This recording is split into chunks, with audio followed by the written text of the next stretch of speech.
머릿말. 신이 없는 시대의 신 이야기를 해보려는 거다. 전통적인 의미의 신은 해체되었다. 낡은 종교 이념 속에 갇혀있던 신, 그 숨 막히는 호리병을 깨고 해방의 시대를 맞이하게 하자. 화려한 신학적 도그마로 채색된 신은 그 모든 관념의 틀을 벗어던지게 해야 한다. 전지전능의 무거운 책무로부터 노연하게 하자. 현대인을 향해, 종교인을 향해 신은 놓여올 힘조차 없고 버겁다. 인간이 신에게 부여한 그 모든 짐이 신을 짓눌리게 한다. 그러고 보면 모름지기 신이 죄는 천금이고 태산보다 무거운 게 아닌가. 사막의 종교 유일신 알라는 시아파와 수니파 사이에서 누구의 편도 들어줄 수 없어 인간에게 침묵으로 시위한다. 죽어가는 사람들은 여전히 성전과 인샬라를 외친다. 근본주의 기독교라 해서 다를까? 신의 뜻을 외치는 곳엔 언제나 살해와 배타, 배제가 계속된다. 신이 해방되는 곳에 인간도 비로소 해방된다. 전통적인 신을 해체하고 신이 부활하는 그곳에 인간도 다시 살아난다. 그러므로 신은 저 신이 아니다. 저 신은 미몽의 산물인 셈이다. 하늘 어귀에 세워둔 장승이고 천하 대장군이며 지하 여장군의 변형일 뿐이다. 장승의 유통기한은 이미 지났다. 단지 문화재고 어제의 유물일 뿐. 마을을 더 이상 수호하지 않는다. 저 신이 해체되고 비로소 인간의 존엄이 세워지고 신성이 회복될 때 신은 여기 그대에게서 복권되고 여기 내게서 다시 살아난다. 신 없는 시대에 다시 신 이야기를 해보려는 거다. 옛사람들의 신화에서 잃어버린 신을 다시 찾으려 한다. 엄마 찾아 산말리다. 현대인은 신을 잃어버렸다. 하늘의 용이 그 자리를 꿰차고 신이 행세를 하고 있다. 대개는 무신론의 허무에 빠져 있거나 맹목적 미신에 사로잡혀 있거나 둘 중 하나다. 신 없는 시대의 신을 다시 찾아 신을 다시 복권하려는 거다. 그래도 거기에 인류의 희망이 있다는 걸, 그걸 말해보려는 거다. 천년을 몇 차례 묵은 이야기에서 신화를 걷어내고 로고스의 귀를 열어보려 한다. 미토스는 외피스는 외피오 겉옷이고 로고스는 몸이다. 몸은 보지 않고 그 겉옷에 빠져있는 종교는 미신이다. 이야기 품에 안겨있는 로고스는 문을 두드리는 누군가를 기다리며 천년을 거듭거듭 이야기 동굴에 갇혀있다. 1. 미토스에 대해. 미토스는 흔히 신화로 번역하곤 하지만 기본적으로는 이야기다. 이야기는 서사구조를 띠기에 내러티브다. 영웅들의 이야기의 초월적인 요소를 가미하고 신처럼 묘사한다. 영웅신화라 한다. 신을 주체로 해서 이야기가 전개된다. 신화다. 본래 왕족이나 영웅, 혹은 신이 말하다는 의미의 미테오마이에서 명사 미토스. 성서는 망령되고 허탄한 신화를 버리라고 한다. 성서는 온통 이야기로 기록되었다. 바울의 신화를 버리라는 말이 무슨 뜻인가? 성서는 공교히 만든 이야기일까? 신화에 매몰되면, 그러니 미토스에 대해 13. 가 이야기에서 로고스를 읽어내지 못하면 신화에 빠진 거고, 그럴 때 망령되고 허탄한 게 되고 만다. 신화는 봉한 셈이고 덮인 우물이고 로고스를 함장하고 있는 판도라 상자다. 인을 떼어 봉함이 풀릴 때마다 우물의 덮개가 열릴 때마다 로고스는 홍수를 이루고 심판을 완성하고 생명의 꽃을 피운다. 미토스, 오늘까지 살아남아 전승되는 이야기는 단지 흥미롭고 말초적인 것이어서가 아니다. 고대 사람들에 의해 전승된 이야기는 깊은 영성과 더불어 후대의 철학에서 미처 담아내지 못하는 영적 지혜를 담고 있다. 미토스와 로고스는 서로 상충하는 게 아니다. 대립은 더더욱 아니다. 오늘 우리는 이야기를 잃어버리고 산다. 미토스는 로고스를 길어내는 샘 근원이다. 왜냐면 오늘의 나는 어제에서 왔기 때문이다.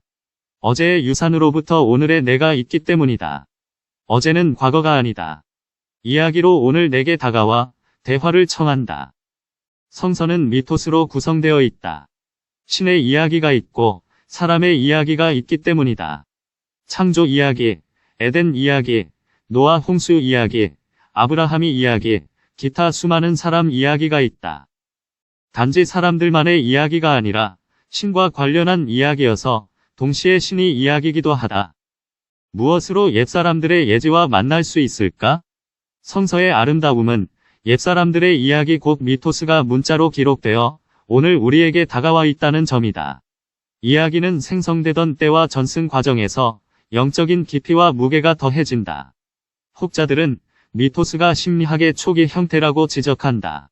그리스 신화를 논할 때 흔히 14 에덴의 미토스와 로고스 그렇게 규정하곤 한다. 심리학자들이 신화에서 심리학 용어를 많이 만들어내곤 하는 까닭이 거기에 있다. 이 말에 분명 일리가 있다. 미토스는 전적으로 인간의 심리를 투영하고 있기 때문이다. 모든 이야기는 생성될 때 당시의 사람들 심리가 어떤 형태로든 반영되지 않을 수 없다. 다만 심리학의 초기 형태라는 말에는 100% 동의할 수 없다. 성서의 이야기들은 심리학의 초기 형태가 아니다. 현대 심리학에서 미처 규명하지 못한 수많은 인생의 이야기를 함장하고 있다. 무의식에 담겨있는 혼탁한 욕망에서부터 마침내 사람다운 사람에 이르게 하는 깊은 순례의 영성을 이야기에 담아내고 있기 때문이다. 미토스에서 우리는 마르지 않는 생처럼 무수한 로고스를 길어 올릴 수 있다. 모세의 영적 각성을 통해 편집된 이야기에 같은 영성으로 접속할 수 있을까? 모든 이야기에는 이야기의 결이 있고 영적 주파수가 있다. 주파수가 맞지 않으면 고대 사람들 이야기를 제대로 들을 수 없고 거기서 로고스는 사라지고 만다. 단지 이야기만 남는다. 망령되고 허탄한 신화만 남는다. 미토스와 대비하여 로고스를 역사시대라고 부르기도 한다. 자연 철학을 비롯한 그리스 철학이 대두되면서 우주의 이치에 대해 논리적으로 설명하고 자연의 신비에 대해 합리적으로 논증하는 이성의 시대를 로고스 시대라고 칭하곤 한다. 그럴 때 로고스는 말, 논증, 계산, 분별, 합리성, 이성의 의미로 사용된다. 문제는 이 글에서 전개하려는 로고스는 단지 그러한 의미의 로고스가 아니라는 점이다. 미토스에 대해 15. 에덴의 미토스와 로고스 제목이 의미하는 로고스는 이성을 중심으로 규정되고 있는 개념을 훨씬 넘어선다. 요한복음이 언급하는 로고스는 앞서 말한 일반적인 개념이 아니기 때문이다. 요한복음은 로고스가 생명이고 빛이며 동시에 하나님이라고 칭하고 있기 때문이다. 이때의 로고스는 철학에서 규정하고 있는 로고스와는 전혀 결이 다르다. 에덴의 미토스와 로고스라고 말할 때의 로고스는 요한복음의 로고스를 일컫는다. 이 점이 분명해져야 우리는 에덴의 미토스에서 길어 올리는 로고스를 비로소 엿볼 수 있을 것이다. 따라서 에덴의 로고스를 이야기하기에 앞서 요한복음의 로고스가 무엇을 의미하는지 살피려 한다. 에덴 이야기에는 신화적 요소들이 가득하다. 신, 자연, 사랑, 결혼, 나체, 뱀, 뱀과의 대화, 생명, 선악, 질투와 분노, 형제 살인 이야기 등 소위 신화적 요소를 두루 갖추고 있다.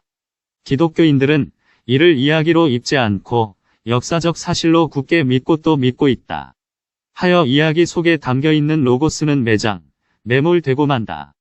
신화 그 자체에 빠지게 되면 약이 되는 현상이다. 그런 점에서 미토스는 로고스다. 동해바다의 맑은 물과 출렁이는 아침, 바다는 무수한 이야기를 생성하고 또 소멸한다. 인류 지혜의 산물인 경전은 신화적인 서술 방식을 취하고 있다. 모세 오경은 물론 신약의 사복음서 역시 신화적 기법의 이야기로 기술되고 있다. 그런 점에서 미토스 16 에덴의 미토스와 로고스는 로고스다. 로고스는 동시에 미토스의 형식을 의존한다. 로고스로는 로고스를 결코 다 담아낼 수 없기 때문이다. 창세기 한 장의 창조 이야기는 그런 점에서 신화적 서술 방식을 취하고 있고 주어가 엘로힘으로 되어 있지만 미토스 형식을 빌려 로고스를 드러내고 있다는 점이다.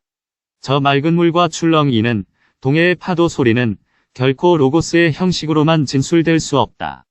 끊임없이 미토스를 품고 우리에게 말을 건넨다. 거기서 새로운 이야기는 생성되고 로고스와 미토스는 is, was, will be의 형태로 여전히 우리 곁에서 숨쉰다. 주어가 엘로힘으로 되어 있다 하더라도 그 이야기의 생산자는 거룩한 영성자, 곧 사람이라는 점이다. 즉, 모든 신화적 이야기에 현혹되어 나를 소외시켜놓고 이야기를 읽게 되면 미신에 빠져들게 되고 거기 유대 신이 엘로힘만 춤추게 된다. 미신에 사로잡힌 인생은 종교적 판타지에 예속되고 만다. 인류는 언제나 자기가 생산해놓은 이야기의 판타지 미토스에 빠져 로고스를 잃어버린다. 허타나는 주름살 많은 늙은 여인이란 뜻이 있다. 여기 늙은 여인은 인생의 기품과 연륜의 메타포가 아니라 미신적 삶에 찌들고 근거 없이 희망 고문을 하며 습관적으로 주열을 주문처럼 외는 석고처럼 굳어져 있는 여인을 상징한다. 고집으로 고착된 남성이라고 해서 다를 게 없다. 이야기에 담겨있는 로고스를 읽어내지 못하면 이야기는 비록 성서의 이야기라 할지라도 망령된 게 되고 허탄한 게 되고 만다. 남녀노유 불문이다. 창세기 한 장의 이야기 생산자는 사람이다. 에덴 이야기 생산. 미토스에 대해 17. 자도 사람이다. 거기 신이 이야기는 사람의 이야기라는 점이다. 신학적 현란함으로 더 이상 인생을 기만하는 일은 없어야 한다. 미토스에서 호 로고스를 만날 때 미토스는 위대한 빛이 된다. 모든 신화는 그렇게 만나는 지점에서 인생을 신이 아들로 안내한다.